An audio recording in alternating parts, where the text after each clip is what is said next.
4వ అధ్యాయము. అంతటా ప్రవక్తల శిష్యులలో ఒకని భార్య, నీ దాసుడైన నా పెనిమిటి చనిపోయెను. అతడు యెహోవా యందు భక్తి గలవాడై ఉండెనని నీకు తెలిసేయున్నది. ఇప్పుడు అప్పులవాడు నా 2 కుమారులు తనకు దాసుడుగా ఉండుటకై వారిని పట్టుకుని పోవుటకు వచ్చియున్నాడు అని ఎలీషాకు మొర్రపెట్టగా, ఎలీషా, నా వలన నీకేమి కావలెను? నీ ఇంటిలో ఏమియున్నదో అది నాకు తెలియచెప్పుము అనెను. అందుకామె, నీ దాసురాలనైన నా ఇంటిలో నూనె కుండ ఒకటి ఉన్నది, అది తప్ప మరేమియూ లేదు అనెను. అతడు, నీవు బయటికి పోయి నీ ఇరుగు పొరుగు వారి అందరి యొద్ద దొరకగలిగిన వట్టి పాత్రలన్నిటినీ ఎరువు పుచ్చుకొనుము.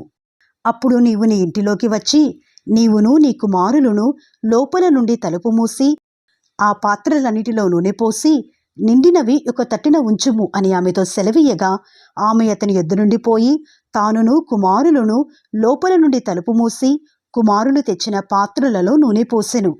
పాత్రలన్నీ నిండిన తరువాత ఇంకా పాత్రలు తెమ్మని ఆమె తన కుమారునితో చెప్పగా, వాడు మరేమియూ లేవని చెప్పెను. అంతలో నూనె నిలిచిపోయెను.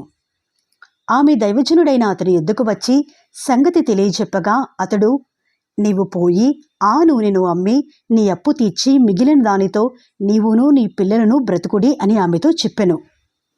ఒక దినమందు ఎలీషా షూనేము పట్టణమునకు పోగా అచ్చట ఘనురాలైన ఒక స్త్రీ భోజనమునకు రమ్మని అతని బలవంతము చేసిన గనుక అతడు ఆ మార్గమున వచ్చినప్పుడెల్లా ఆమె ఇంట భోజనము చేయిచూ వచ్చెను.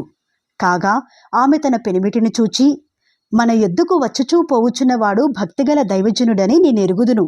కావున మనము అతనికి గోడ మీద ఒక చిన్న గది కట్టించి అందులో అతని కొరకు మంచము, బల్ల, పీట, దీపస్తంభము నుంచుదము.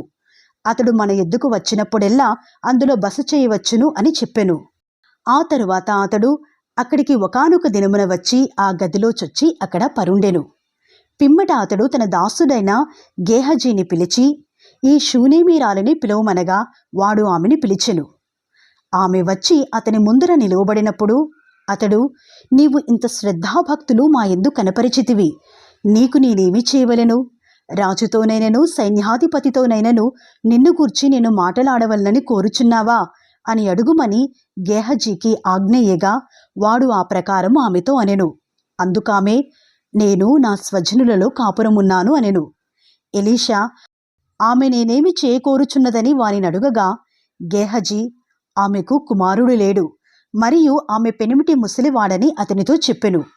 అందుకతడు ఆమెను పిలువమనగా వాడు ఆమెను పిలిచెను. ఆమె వచ్చి ద్వారమందు నిలువగా, ఎలీషా, మరుసటి ఏట ఈ ఋతువున నీ కౌగిట కుమారుడుండును అని ఆమెతో అనెను. ఆమె ఆ మాట విని, దైవజనుడువైన నా ఏలినవాడా, అలాగు పలుకవద్దు, నీ దాసురాలనైన నాతో అబద్ధమాడవద్దు అనెను. పిమ్మట ఆ స్త్రీ గర్భవతి అయి మరుసటి ఏటా ఎలీషా తనతో చెప్పిన కాలమున కుమారుని కనెను. ఆ బిడ్డ ఎదిగిన తరువాత ఒకనాడు కోతకోయి వారి ఎద్దునున్న తన తండ్రి దగ్గరకు పోయి అక్కడ ఉండగా, వాడు నా తలపోయేనే, నా తలపోయేనే అని తన తండ్రితో చెప్పెను. అతడు వానిని ఎత్తుకొని తల్లి ఎద్దుకు తీసుకుని పొమ్ము అని పనివారిలో ఒకనికి చెప్పగా, వాడు ఆ బాలుని ఎత్తుకొని వాని తల్లి ఎద్దుకు తీసుకుని పోయెను. పిల్లవాడు మధ్యాహ్నం వరకు తల్లి తొడమీద పండుకొనియుండి చనిపోయెను. అప్పుడు ఆమె పిల్లవానిని దైవజనుని మంచము మీద పెట్టి తలుపు వేసి బయటికి వచ్చి, ఒక పనివానిని ఒక గాడిదను నా ఎద్దుకు పంపుము, నేను దైవజనుని ఎద్దుకు పోయి వచ్చేదనని తన పెనిమిడితో ఆమె అనగా, అతడు, నేడు అమావాస్య కాదే, విశ్రాంతి దినము కాదే, అతని ఎద్దుకు ఎందుకు పోవుదువు అని అడుగగా, ఆమె, నేను పోవుట మంచిది అని చెప్పి గాడిదకు గంత కట్టించి తాను ఎక్కి తన పనివానితో, శీఘ్రముగా తోలుము, నేను నీకు సెలవిచ్చితేనే గాని నిమ్మలముగా తోలవద్దు అనెను. ఈ ప్రకారము ఆమె పోయి కర్మేలు పర్వతమందున్న ఆ దైవజనుని ఎద్దుకు వచ్చెను. దైవజనుడు దూరము నుండి ఆమెను చూచి, అదుగో ఆ షూనేమీరాలు, నీవు ఆమెను ఎదుర్కొనుటకై పరుగున పోయి నీవును నీ పెనిమిటియు నీ బిడ్డయు సుఖముగా ఉన్నారా అని అడుగుమని తన పనివాడైన గేహజీతో చెప్పి పంపెను. అందుకామె సుఖముగా ఉన్నామని చెప్పెను. పిమ్మట ఆమె కొండ మీదనున్న దైవజనుని ఎద్దుకు వచ్చి అతని కాళ్ళు పట్టుకొనెను. గేహజీ ఆమెను తోలివేయుటకు దగ్గరకు రాగా, దైవజనుడు, ఆమె బహు వ్యాకులముగా ఉన్నది, యెహోవా ఆ సంగతి నాకు తెలియజేయక మరుగు చేసెను, ఆమె జోలికి పోవద్దు అని వానికి ఆజ్ఞ ఇచ్చెను. అప్పుడు ఆమె, కుమారుడు కావలనని నేను నా ఏలినవాడవైన నిన్ను అడిగి తినా?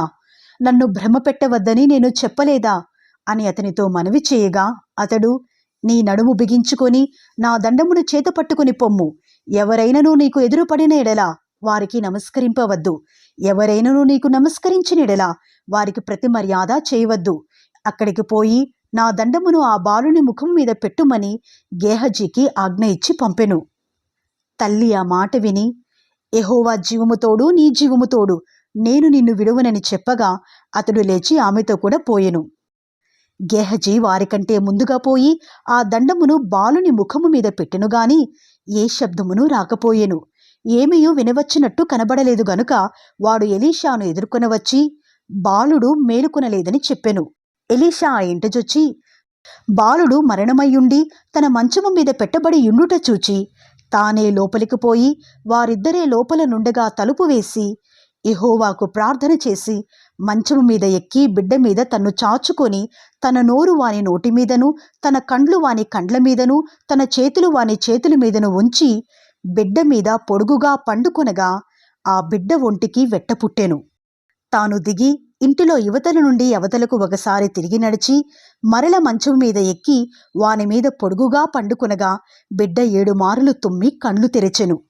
అప్పుడతడు గేహజీని పిలిచి ఆ షూనేమిరాలని పిలుచుకుని రమ్మనగా వాడు ఆమెను పిలిచెను. ఆమె అతని ఎద్దుకు రాగా అతడు, నీ కుమారుని ఎత్తుకునమని ఆమెతో చెప్పెను. అంతటా ఆమె లోపలికి వచ్చి అతని కాళ్ల మీద సాష్టాంగపడి లేచి తన కుమారుని ఎత్తుకుని పోయెను. ఎలీషా గిల్గాలునకు తిరిగిరాగా ఆ దేశమందు క్షామము కలిగియుండెను. ప్రవక్తల శిష్యులు అతని సమక్షమునందు కూర్చుండియుండగా అతడు తన పనివానిని పిలిచి పెద్ద కుండ పొయ్యి మీద పెట్టి ప్రవక్తల శిష్యులకు కూర వంట చేయమని సెలవిచ్చెను. అయితే ఒకడు కూరాకులు ఏరుటకు పొలములోనికి పోయి వెర్రి ద్రాక్ష చెట్టును చూచి దాని గుణమెరుగక దాని తీగలు తెంపి ఒడి నిండా కోసుకొని వచ్చి వాటిని తరిగి కూరకుండలో వేసెను. తినుటకు వారు వడ్డింపగా ప్రవక్తల శిష్యులు రుచి చూచి, దైవజనుడా, కుండలో విషమున్నది అని కేకలు వేసి దానిని తినకమానిరి. అతడు పిండి కొంత తెమ్మనెను. వారు తేగ కుండలో దాని వేసి జనులు భోజనము చేయుటకు వడ్డించుడని చెప్పెను. వడ్డింపగా కుండలో మరి ఏ జబ్బు కనిపింపకపోయెను. మరి ఒకడు బయల్షాలీషా నుండి మొదటి పంట బాపతు యవలపిండితో చేయబడిన 20 రొట్టెలను క్రొత్త గోధుమ వెన్నులను కొన్ని పండ్లను తీసుకుని వచ్చి దైవజనుడైన అతనికి కానుకగా ఇయ్యగా అతడు జనులు భోజనము చేయుటకు దాన్ని వడ్డించుమనెను. అయితే అతని పనివాడు 100 మందికి వడ్డించుటకు ఇవి ఎంతవని చెప్పగా అతడు, వారు తినగా మిగులును అని యెహోవా సెలవిచ్చి ఉన్నాడు గనుక జనులు భోజనము చేయనట్లు వడ్డించుము అని మరలా ఆజ్ఞ ఇచ్చెను. పనివాడు వారికి వడ్డింపగా యెహోవా సెలవిచ్చినట్లు అది వారు తినిన తరువాత మిగిలిపోయెను. 5వ అధ్యాయము. సిరియా రాజు సైన్యాధిపతి అయిన నయమాను అనునొకడుండెను.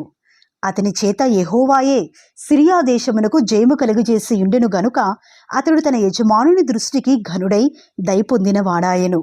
అతడు పరాక్రమశాలి అయి ఉండెను గాని అతడు కుష్ఠరోగి. సిరియనులు గుంపులు గుంపులుగా బయలుదేరి ఇశ్రాయేలు దేశము మీదకు పోయి ఉండిరి. వారచ్చటి నుండి ఒక చిన్నదాని చెరకుని తేగా అది నయమాను భార్యకు పరిచారము చేయుచుండెను. అది, షోమ్రోనులోనున్న ప్రవక్త దగ్గర నా ఏలినవాడు ఉండవలనని నేనెంతో కోరుచున్నాను. అతడు నా ఏలినవానికి కలిగిన కుష్ఠరోగమును బాగుచేయునని తన యజమానురాలితో అనెను.